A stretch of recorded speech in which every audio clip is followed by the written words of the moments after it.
Considering a move to Ecuador? Super. Then you're going to need a residency visa. And today's guest just so happens to be one of, if not the most respected visa facilitators in all of Ecuador. That's right, today I'm talking with Joseph Guznay. Welcome, Joseph. Good day, Expats. It's good to be here. Awesome. I've got a ton of questions to ask you, Joseph, so let's jump straight into it.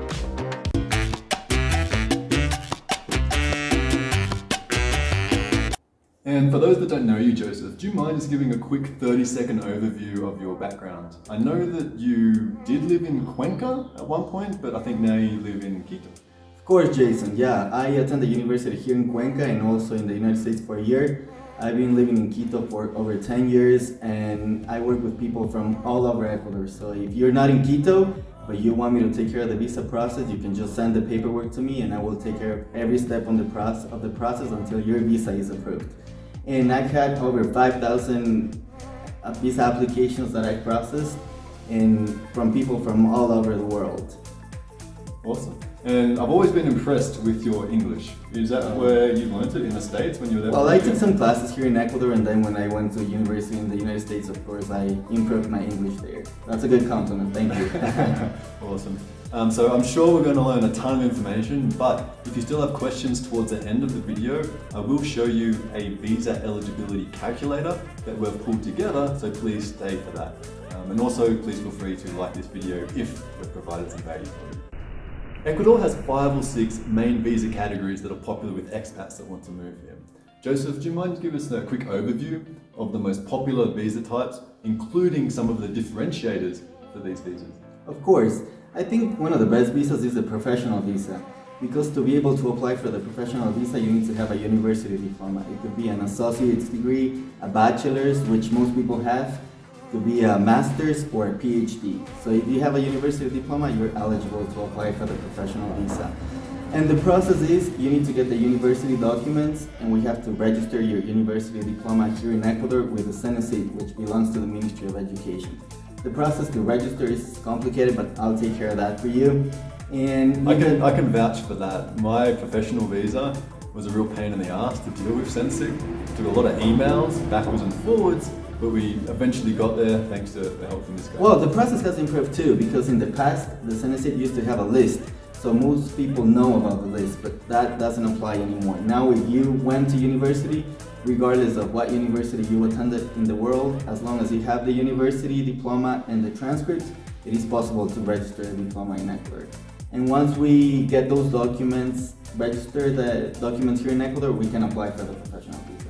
And in my opinion, the professional visa is a really good option because it is your own independent visa. You don't need another person to sponsor your visa or a company. If you apply for the professional visa and you get a job in Ecuador, you can change jobs anytime. You have the benefits as with any other visa category. You have all of the rights as with any other visa. And it's a really good option. I recommend that people apply for that visa. And you're also not tying up investment funds. Right, you don't need any money to apply for that visa. You don't need any investments. You need to have the university diploma and you can apply for that visa anytime. You need a minimum income amount? Well, for all type of visas, you need to provide copies of your bank account statements. And you need to have at least $400 in your account, which isn't too bad. Only $400 right. in your account? It is because the minimum wage in Ecuador is $400 a month. So the Ecuadorian government requires that you have that. It's not like $400 over X period of months, say 6 months? For the professional visa, it is required to show the statements for 3 months. So as long as you had $400 in each month, you can apply for that visa and you meet the requirements. Okay, that's great. And I know there's a lot of documents that you need, not just for this visa, but for pretty much all the visa types. Can you just elaborate on when you recommend obtaining those documents? Of course. For the professional visa, we need to get the university diploma and the transcript. You can get those documents anytime because those documents don't expire. We can use them regardless of the date of issue.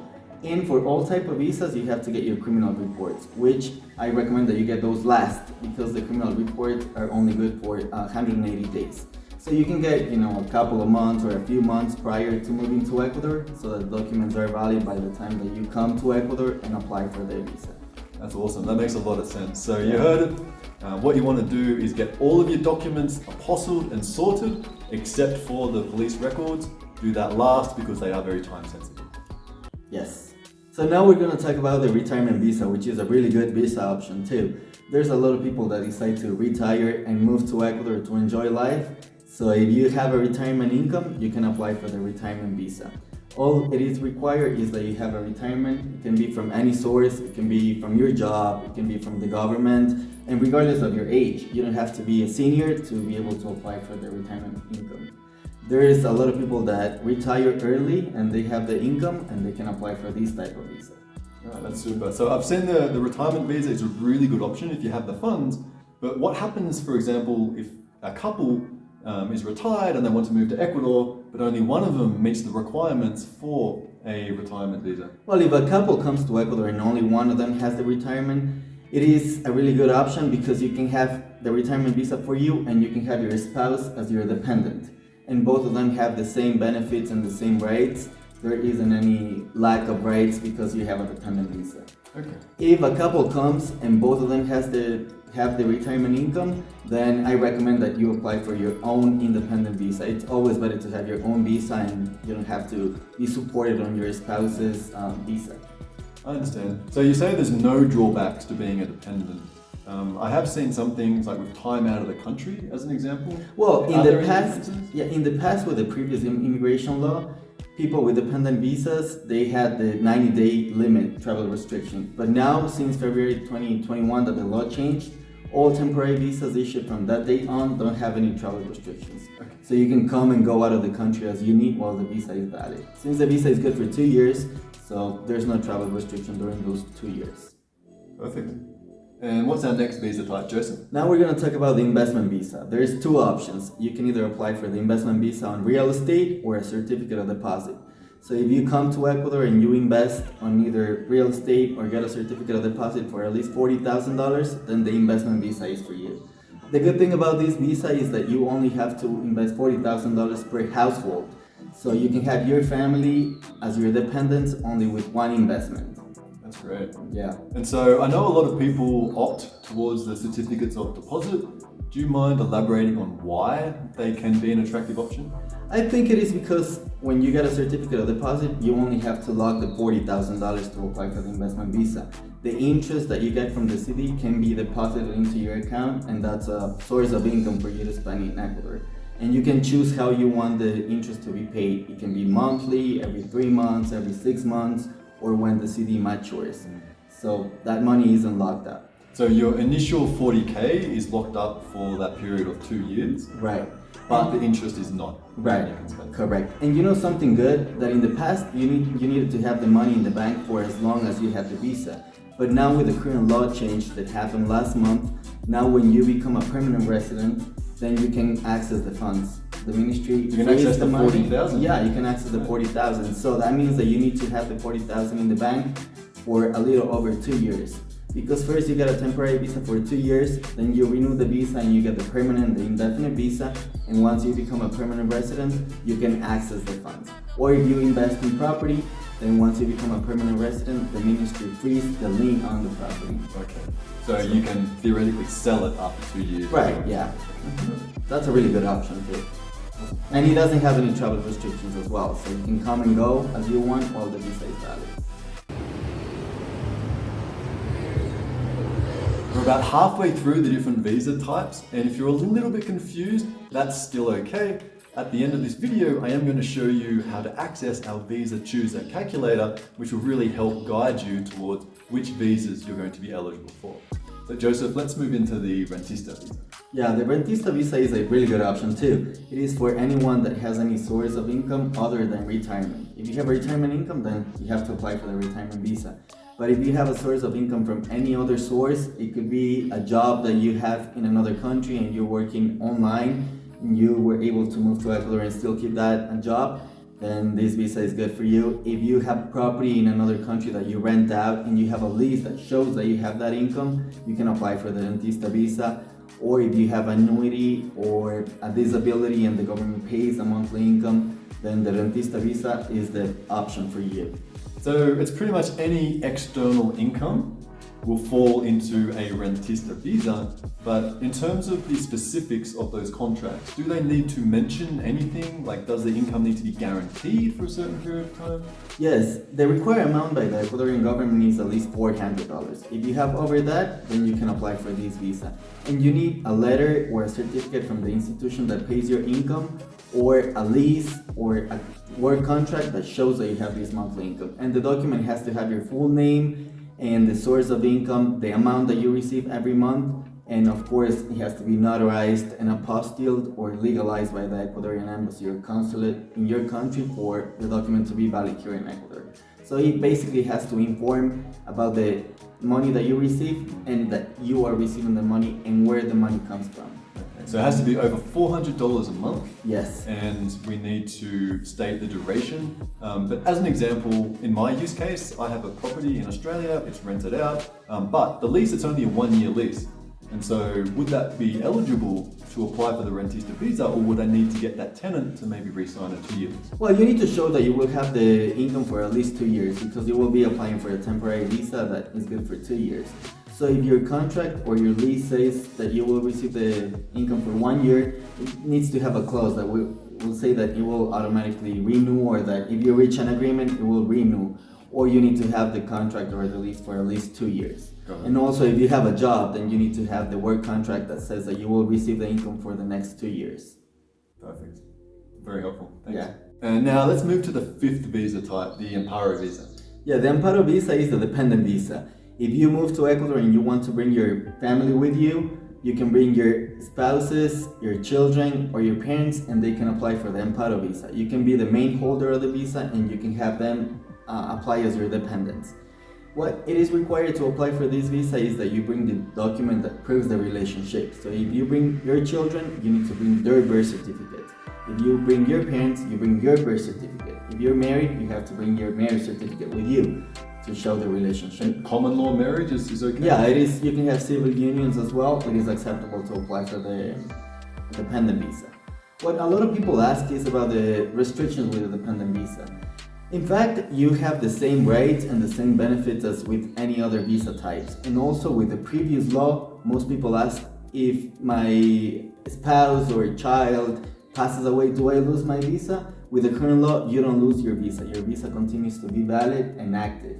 And also you have all the rights with this visa. So it's a really good option. Great. And for permanent residency, what type of relationships are valid there, and are there any flow-on effects? Sure, if you apply for the dependent visa supported on an Ecuadorian person, then you can also have your sibling as your dependent.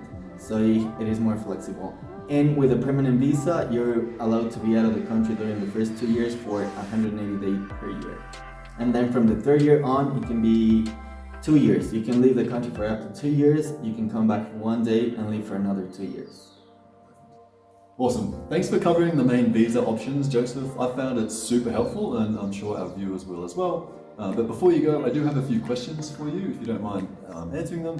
And the first one is to deal with where you apply for your visa. Like, I know that you have a choice basically of applying for your visa within Ecuador, or you can apply at your nearest Ecuadorian consulate. And my question to you is, do you mind just running through the processes and how they may differ from one to the other, and what benefits one of these may have opposed to the other as well? Sure. As you said, there's 2 options. You can either apply for your visa before you move to Ecuador through the nearest Ecuadorian consulate, or you can bring the documents with you and you apply once you're in the country. In my opinion, it's better to apply here in Ecuador. You just bring the documents with you and we take care of the entire process here in Ecuador. So there's less work for you. If you apply through the consulate, the process is longer because you need to create accounts, you need to send all the documents to the consulate electronically, you need to wait for them to process all of the information, all of the forms, and then get an answer. If you're in Ecuador, then we go into the Ministry of Foreign Affairs and you get an answer right away. The waiting period is much shorter than going through the consulate. Right, so going through the consulate, you're effectively introducing another actor into it, and another potential source of delay, I guess, and miscommunication. Yeah, and another thing that you need to keep in consideration is that we only have Ecuadorian consulates in the big cities, the main cities. So not everyone lives in the big cities. So if you apply through the consulate, there's a lot of traveling involved. You need to go into the consulate to take the original documents, to sign the forms, to have your photo taken for the visa. If you come to Ecuador, we have Ministry of Foreign Affairs in every city in Ecuador, so it is possible to go. Well, almost every city. So, or you can just send the documents to us and we take care of the entire process for you. So I understand the police record requirements fairly well, at least in theory, but when it comes to practice, I am a little bit confused about the fingerprinting requirements. So who exactly needs fingerprints, and is this at a state or a national level? Sure, it depends on your nationality. For example, people that come from the United States, they need 2 criminal reports. They need the FBI report, which it's fingerprint based, so you need to have your fingerprints taken to be able to get the FBI report, and you need the state criminal report as well. Some of the states in the US require fingerprints, some other ones don't. If you come from Canada, you also need fingerprints because you have to get the Royal Canadian Mounted Police report, which is fingerprint based. For example, you're from Australia, you don't need fingerprints. We don't need fingerprints. They trust us. Yeah, so you need to check with the local police to see if you need fingerprints or not. Some other states in the US, they issue criminal reports only with your name, your date of birth, and your social security number. So I recommend that you check with your country. Okay. So basically, the bottom line is whatever your country is able to give as a police report, that's what you need to fulfill. Yeah. A lot of questions that people have is, if you're in Ecuador, is it possible for me to get the criminal reports without having to go back to the US? It is possible. You need to have the fingerprints taken here in Ecuador, send them to a company in the US, the channel companies that they're called, and they will get the criminal report for you, get it apostilled, and then they will DHL it or FedEx the document to you here in Ecuador for you to apply for the visa. That's great to know. So in terms of getting those fingerprints here, I'm assuming that needs to be a special company. You can't just go to any fingerprinting company. Right, you have to go to Criminalistica, which is a local office that most cities in Ecuador have, and you have your fingerprints taken, and then send them and take care of the process, as I said. Perfect, thanks. So let's talk about the risks when it comes to visa applications. What are some of the main reasons why visa applications get denied? Well, it is because people don't meet the requirements. If you meet the requirements when you apply for your visa will be approved. There's a lot of people that decide to apply on their own and they do a lot of research online, and a lot of the information that you find online is outdated from the past immigration law. You know that in Ecuador the immigration law is changing every few years, so if you don't know the new changes, the new requirements, then your visa application will be declined because you are not meeting the requirements for that visa. Awesome. And what is your success rate when it comes to visa application? Well, I've had over 5,000 visas approved, and I've only had a couple decline, but one of them was because the person had really bad criminal reports. When I met with him, I told him, I don't think your visa will be approved, so I knew that beforehand, but he wanted to try anyways. So if you don't meet the requirements, or if you have bad criminal reports, then of course your visa won't be approved.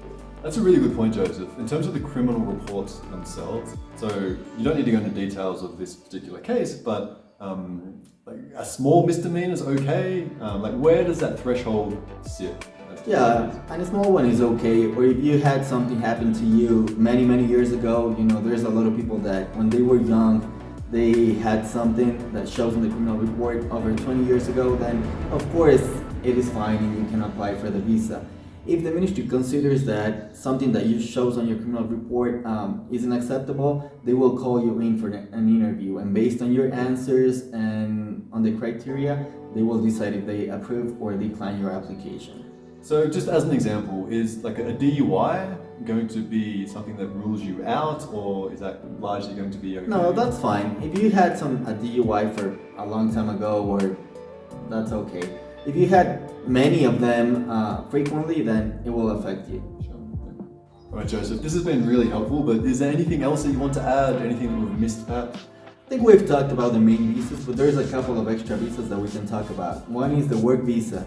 If you come to Ecuador and you get a job at an Ecuadorian company, you can apply for the work visa if they're willing to sponsor your visa.